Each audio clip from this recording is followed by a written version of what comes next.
Mumbai train blast मामले में high court के चौंकाने वाले फैसले के बाद अब मामला सर्वोच्च न्यायालय पहुंच चुका है, क्योंकि महाराष्ट्र सरकार ने हाई कोर्ट के फैसले को सुप्रीम कोर्ट में चुनौती दी है। क्या है पूरा मामला, आपको समझाते हैं।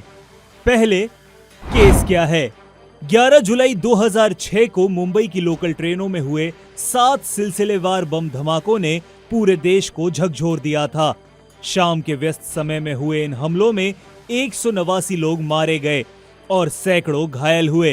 देश के इतिहास के सबसे घातक आतंकवादी हमलों में से एक माने जाने वाले इस हमले में जांच के बाद 12 लोगों को दोषी ठहराया गया था।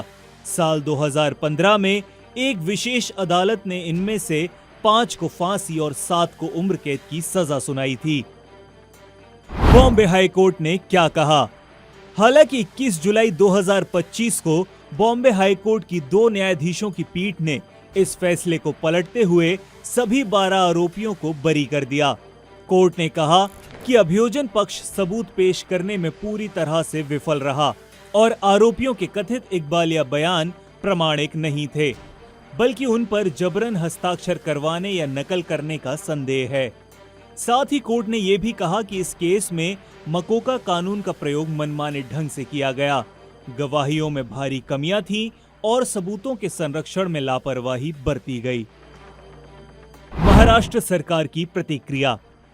इस फैसले के बाद महाराष्ट्र सरकार ने तीखी प्रतिक्रिया दी है। मुख्यमंत्री देवेंद्र फडणवीस ने इस निर्णय को चौंकाने वाला बताया और कहा कि देखिए, जो बॉम्बे हाईकोर्ट ने जो निर्णय दिया है, ये हम सबके लिए बहुत शॉकिंग इस प्रकार का निर्णय है। हम सुप्रीम कोर्ट में इसको चैलेंज करेंगे। सरकार सुप्रीम कोर्ट में अपील करेगी। उन्होंने कहा, हम हाई कोर्ट के आदेश का अध्ययन कर रहे हैं और ये फैसला पीड़ितों के साथ अन्याय है। हम इसे सर्वोच्च न्यायालय में चुनौती देंगे। राज्य सरकार ने आधिकारिक रूप से सुप्रीम कोर्ट में याचिका दायर कर दी है और 24 जुलाई को इस पर सुनवाई होनी है। ये मामला अब सिर्फ कानूनी नहीं बल्कि न्याय की भावना और संस्थानों की विश्वसनीयता से भी जुड़ गया है। पीड़ित परिवारों के लिए ये फैसला एक बार फिर सवालों और पीड़ा से भरा है।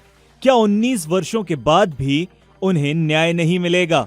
वहीं ये मामला ये भी दर्शाता है कि आतंकवाद जैसे गंभीर मामलों में जांच एजेंसियों और अभियोजन को कितना सटीक, निष्पक्ष और साक्ष्य आधारित कार्य करना चाहिए।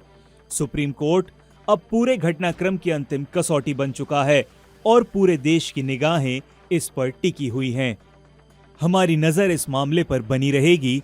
आगे की कार्रवाई जानने के लिए हमसे जुड़े रहें।